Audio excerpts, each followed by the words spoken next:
All right, everyone, welcome to another edition of the Good Life Small Business Podcast. I'm your host, Brian Blakely, and I am pleased to be joined today by Cory Morris of Morris Better Bookkeeping. Cory, how you doing? Doing great. Good. Let's get to know you a little bit. What books are you reading or listening to right now? Right now I'm reading a book, War and Gold. It's a history of empires, last 500 years, and how countries go into debt and have to depreciate currency. Interesting. I finished a book on selling to serve, just selling process in a service-based business. Those are kind of two books I'm reading right now. Very cool.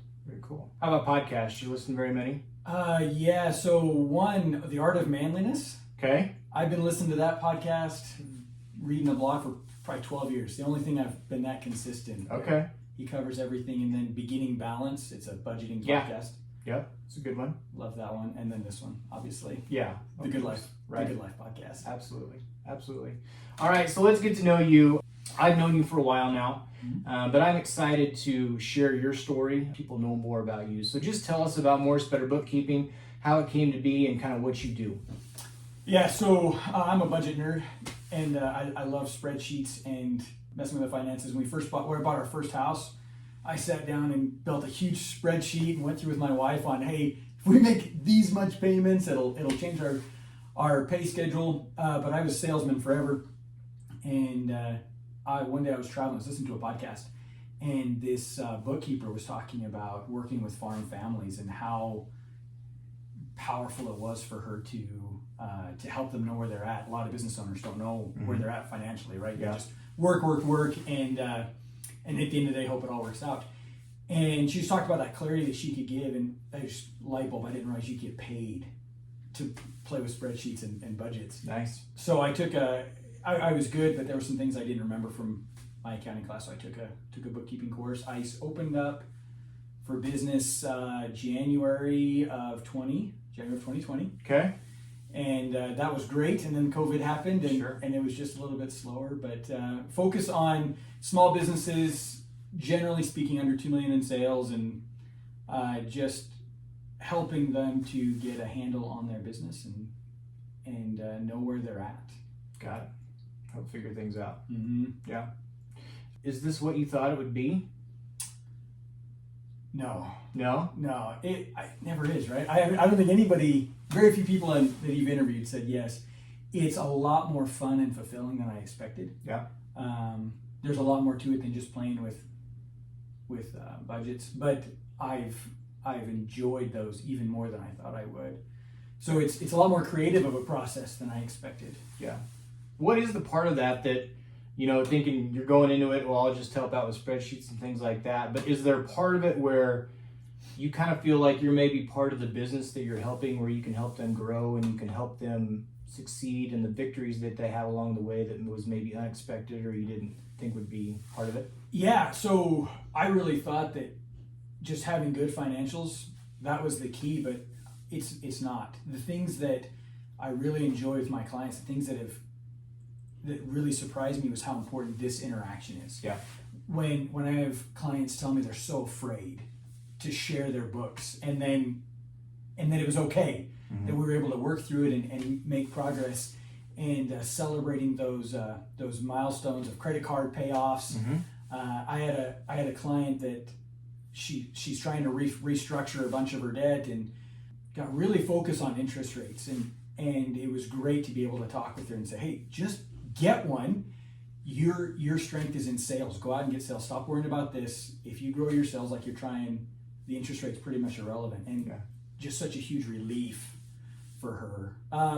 And I had a client that said that it was easier to cheat on her spouse than your bookkeeper, which was an eye opener to me. And it's true. You do become embedded in that business and understand what's going on better than anybody else.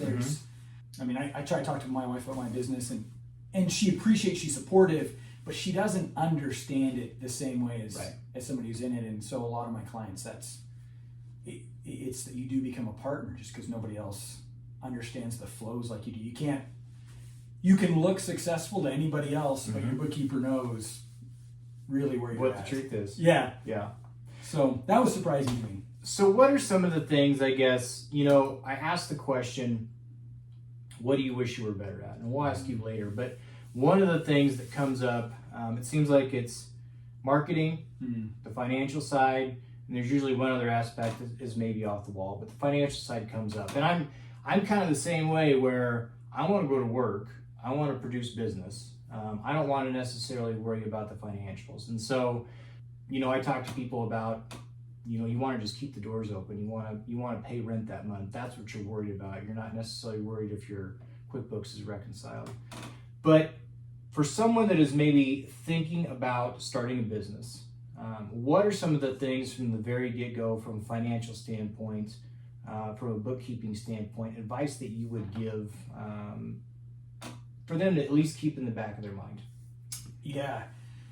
Number one, you're required by law to have financial records. Okay. It doesn't matter what format it's in, but you are required by law to have financial records, and it doesn't have to be as onerous as you think. Okay. You don't have to jump into QuickBooks. There's plenty of free software that will get you going. What I would say, if you're getting started off, the most important thing would be to keep it simple, and to just try to keep some kind of a record. If somebody comes to me with Excel spreadsheets that are simple but accurate, I can turn that into a financial system very, very quickly. If they come to me with a shoebox of receipts, it's a lot more expensive and a lot less fun for everybody. It's doing that really small thing up front. It just saves you so much money and time later. So just start recording it. And I'm going to talk a little bit more about that, keep it simple, because we get inundated with credit cards, and there's just so many things that we got to be doing. And as a business owner, everybody wants to sell to you. And you have so many things that you're trying to track. Financially, make it stupid simple. Have a bank account, a debit card, and keep them separate. That alone will save you a ton of time. But just as simple as you can make it for as long as you can do that. Yeah. Because in the beginning, especially in the beginning, you have to get profitable as fast as possible. Don't waste time with complicated financials. Yeah, absolutely. And I think to make sure, set up a separate bank account from your personal account. Make sure you got something for the business, because getting all that mixed together, it may be a little bit of a hassle to set up a separate bank account, and you may not have hardly anything to put into it, but just do it. Yeah, just do it. And talk about budgeting a little bit too, how important that is. You and I have talked about this, and you've got me working on a budget, which I found is really helpful, because if you've got money sitting there in the bank account, you think you have all these ideas that you can,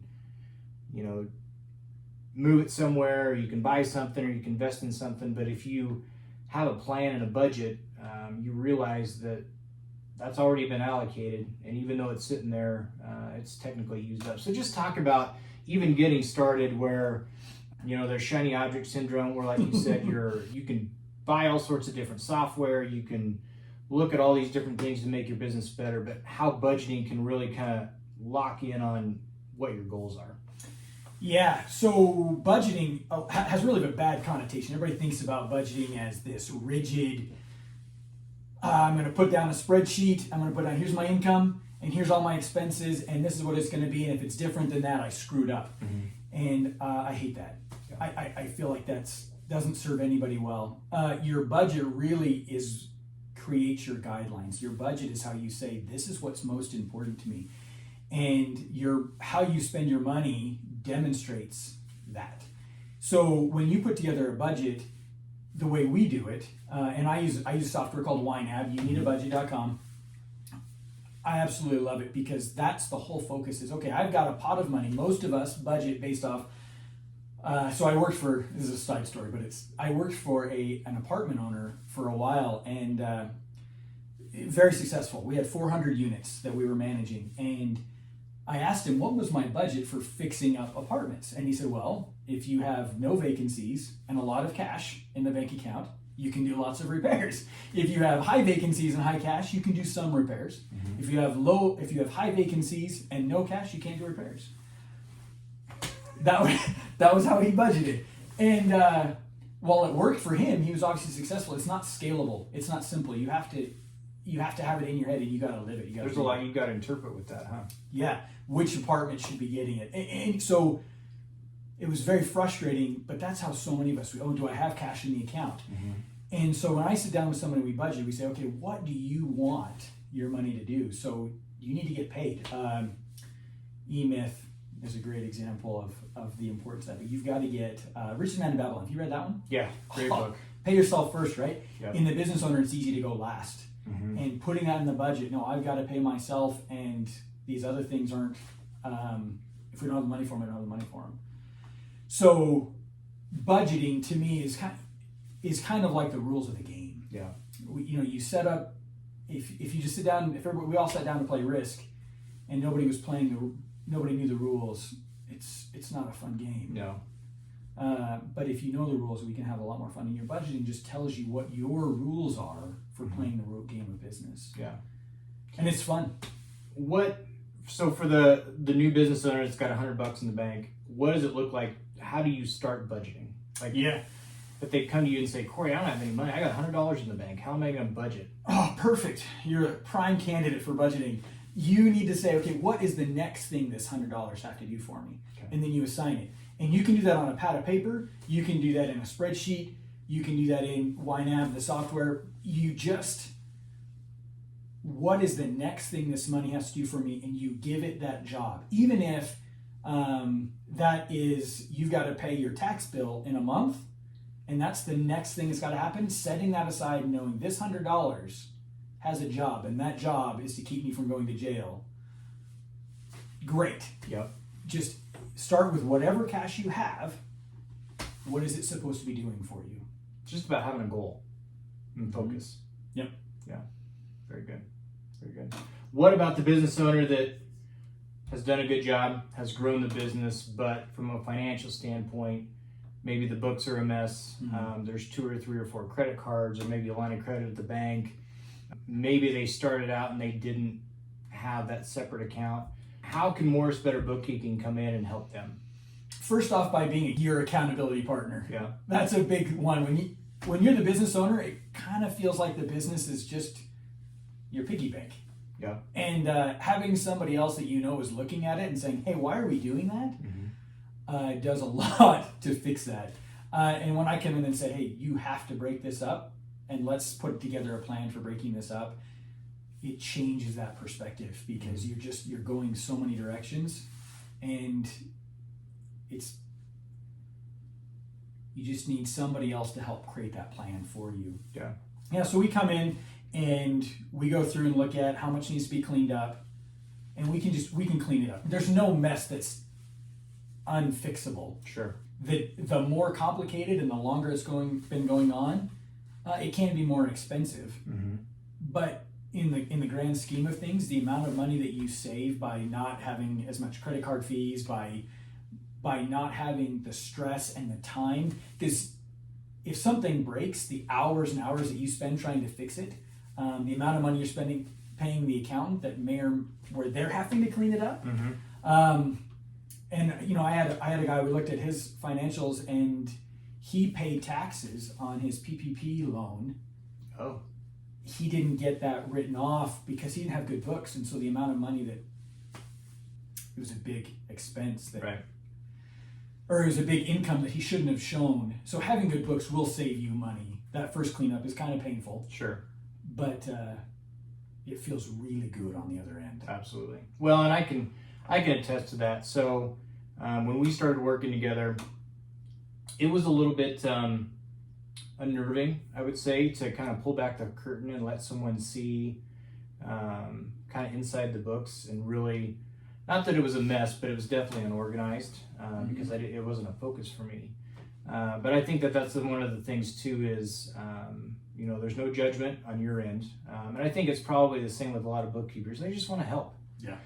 And no matter where you're at, you're going to have to take some time to work with your bookkeeper to help them out, but it's going to help you in the long run. And you think about if your business is going to grow, and whether it's purchasing equipment, a new building,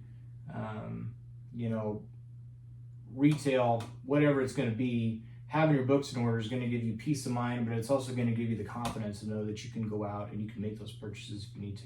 Absolutely.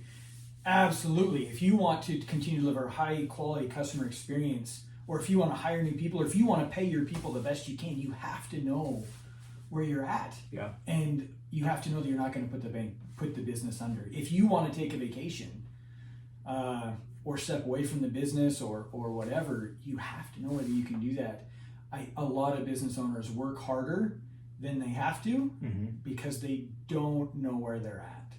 But yeah, there's no judgment. And I think if you've grown a business to the fact that you have that you have to pay somebody to take care of your financials, that's awesome. That's a milestone. That's great. Yeah.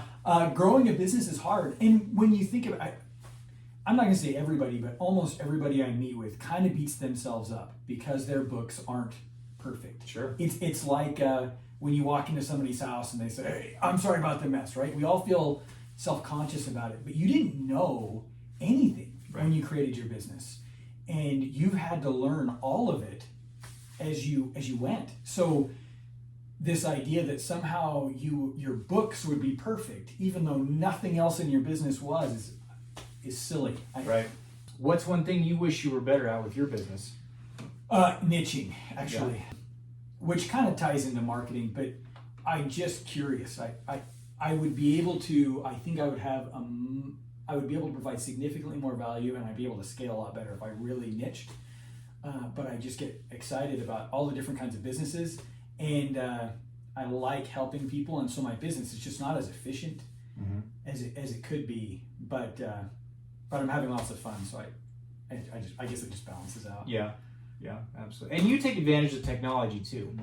What are some of the ways that technology, because you don't have a brick and mortar building, but what are some of the ways that technology has been an asset to you as far as what you can provide to your customers, how you can make things easier? Just talk about that a little bit. Yeah, so when I first started, that was kind of not being an in-house bookkeeper. People were concerned about that. Now, after COVID, it's a lot less of a concern. With me being remote, I can work whenever I need to work. Nobody has to shut down their business. So with a lot of QuickBooks desktop users, for instance, in order for the bookkeeper to do their work, they actually have to go to the site and be working there, or you have to stop working in your financials for a day or two while they get things taken care of. Because I'm remote and we use like a cloud-based software, I can work on it whenever I want, and it doesn't affect your workflows. That's one thing. Another thing is that with that remote, I go through every month and create a 5-minute, I call it 5-minute financials. And I'll give you an overview of your books in 5 minutes. Sometimes it's a little longer, but I'm really trying to get it under 5 minutes. That gives you an update on your business. And you don't have to take an hour to meet with me. You don't have to set aside that time because, frankly, most people don't care that much. They want to know that they're going the right direction. And they don't want to spend forever talking to the bookkeeper. You hit the high points. Yeah, and they know where they're at. If there's a problem, we sit down, we talk about it. So that's one thing. Another thing that I do is I encourage tools like Relay. It's a bank that I use. I encourage everybody to use because you can control the finance function of your business so much better. Banks are just not,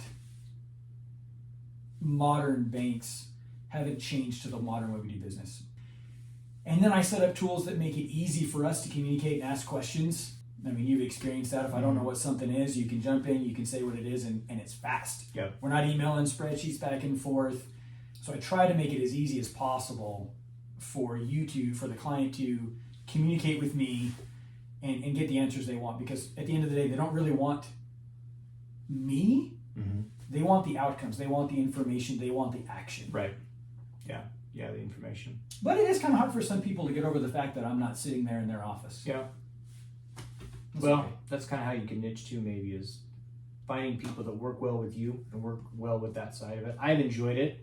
It seems like you're kind of tinkering with some different things every now and again, but you're just trying to make your business better, and so it's good. It's good. Thank you. I'm interested, talk about the pandemic a little bit. So you started in January of 2020, but with your business structure, just talk about that time period of when things hit in March, you're trying to grow your business and build that. What was that like?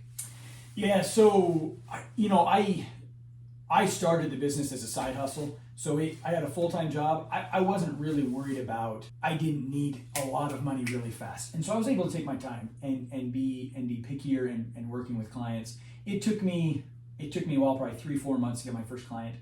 And then probably another 6 months to get my next client. It was slow at the beginning. What really helped me was actually going to BNI and meeting with other business owners. That was a massive step change for me. Yeah. COVID overall was just helpful because people were much more willing to meet over Zoom with the bookkeeper. Yeah. And have those discussions. So the model you were setting up, while COVID was not great, it really kind of, the perspective that it gave to folks and the comfort level really helped out your business. Yeah, you start asking, why would I need the bookkeeper to walk into my office? Right. Yeah, exactly. Yeah, so that was good. I was glad when here in Nebraska we started relaxing that and we could do those in-person meetings. Because I said that was where my business really took off, getting to know other business owners and being able to better articulate what they needed. Yeah. That was huge. Yeah. That was huge. Go back to January 2020, other than telling yourself about COVID, what advice would you give yourself, or would you just let things go as they have? So I've thought about this question a lot, and what I would do different is I would have done a better job of training my clients. And I had several clients in the beginning that were good clients, or that they could be very good clients, but I didn't train them properly, and they'd never had a good bookkeeper. And so there were just things that weren't happening right, and I was limited in my ability to serve them. And that was frustrating to me. And you choose your hard. I didn't fight it. I didn't work with them to make them better business owners. And that's something I would do different is, hey, put the upfront work into coaching them on how to support their finance functions, so that whether they work with me or anybody else, they can better understand what's going on and they can get better results out of them. A lot of people struggle with their current accountant, current bookkeeper, because they don't know how to work with them, and the accountant bookkeeper doesn't spend the time to train them. And so I've tried really hard to do that now. I wish I'd started earlier because I could help those guys. Yeah. Talk about, now that you say that, explain for us the difference between a bookkeeper and an accountant. And for someone who thinks that the accountant can do what the bookkeeper does or vice versa, explain the differences there and kind of how they work together. Yeah, so I'm not a CPA. I don't do taxes. That's the number one difference. Okay. Is when people are thinking about an accountant, what they're really thinking is CPA, generally speaking, in taxes. Okay. For the small business level, 100 years ago, actually, I've got a book. I'll grab it at the end because it's pretty cool. Okay. Control Yours is they handle my website. They interviewed. You interviewed them, and it was great interview. I love those guys. But they sent me a book on 20th century bookkeeping. It's awesome. It's such an old how to do it. And when you look at 100 years ago, all of the bookkeeping, not even 100 years ago, but 100 years ago, all the bookkeeping done was by hand. And you had tons of people that were manually recording all of this stuff. Your accountant's job was to interpret all of those things and make sure that they were correct. And now with technology, QuickBooks, for instance, handles most of that on its own. That double entry accounting, QuickBooks does all that in the back end. You don't need an army of bookkeepers to do that. So the accountant bookkeeper role has really blurred quite a bit because there's really nothing as far as looking at financials and understanding what's going on that the accountant can do that I can't do, that I can't learn, but I don't do taxes. Right. So if you get into a bigger business, or if you're focusing on like legacy planning and some of that stuff, a lot of that stuff is pretty specific and has major ramifications.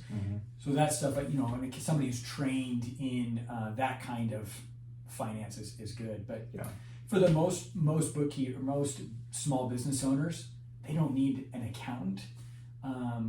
What they need is somebody who can give them good financial advice and yeah, your bookkeeper can do that. Got it. Okay. I think it's a good distinction, and that's something that I've learned by working with you, just kind of what the differences are there. And I think that that's good for, people that think that their accountant's going to do this for them or keep it organized. That's not necessarily the case. No, they give you the end result. Right. And actually I want to clarify that a little bit, because when you think about hiring a bookkeeper, a lot of people are thinking $12, $15 an hour work, and that's not the kind of bookkeeper I am. That I'm really more on that bookkeeping professional side, because in my personal opinion, paying somebody $10, $15 an hour to do that stuff it's not a waste, but it's poor use of finances, because as I said, the softwares take care of the vast majority of that. And so that's just not a high value thing. But if you're looking for somebody to do that, I fix a lot of that work. Yeah, got it. It's just get a good bookkeeping professional. You're not going to spend $15 an hour. It'll be more. Right. It makes a lot of sense. Yeah. Someone comes to you, and I'm going to make you. You need to give me 2 different answers here. Okay. Someone comes to you, and they're going to be starting a business. Yep. You can give me an answer on the financial side, what you would advise. But what would be advice that you would give them, just strictly from a business owner side? Oh, I kind of consider them. So they might be the same. Okay. From the business owner side, get profitable as fast as you can. So Sailor Screen Print, you interviewed him, and Kyle talks about that regularly, that he started off with a box, right? And he mainly did it. But because he focused on being profitable from the beginning, he's been able to do so much more with his business. You just don't have that weight of debt or of trying to hit those numbers. Your creativity, your ability to manage, your ability to pivot, just if you're profitable, the stress level is lower. Yeah, way lower. It's very different. You can focus on different parts of the business. I mean, financial stress ruins marriages, it ruins businesses, it ruins lives. And in the business, we really get focused on, I got to grow as fast as I can, and profit first. He says, it's not how big is your how high is your revenue. It's how much profit do you have. Right. I think if you do that, it gives you so much breathing room to do whatever else you need to do in your business. Yeah. So that's my business counsel. Get profitable as fast as you can. Don't pay for anything that you don't have to pay for yet. Right. Or maybe really think about those purchases. Yeah. Shiny object syndrome, right? Yeah. And then on the financial side, I'd go back to what I said earlier, is just start keeping records. It doesn't have to be perfect. Just start practicing. Yeah. And you'll get there. Yeah, absolutely. How can people find out more about you? You can go to my website, morrisbetterbookkeeping.com, and that's probably the easiest way to do it. I do have a Facebook page. I don't do hardly anything there. Okay. But that's a good place to. And they can reach out to you on the website. Yep, reach out to me on the website. Absolutely. Okay, and we'll have a link to the website in the show notes, so take care of that. I've been waiting to do this for a long time, so it's good to finally sit down, and I think the advice that you give is great. I think that, the financial side, there's a passion and excitement and all that when it comes to starting a business, and I don't think a lot of people put the emphasis on the financial side of it that they maybe need to, but I think all this information is good, and I think that for anyone that is in a position of, I'm too far gone on the financial side, there's too much, you need to know there's help out there. There's a lot of people that can help and good people. So thanks for your time. I really appreciate it. Yeah, you bet. It's been a pleasure.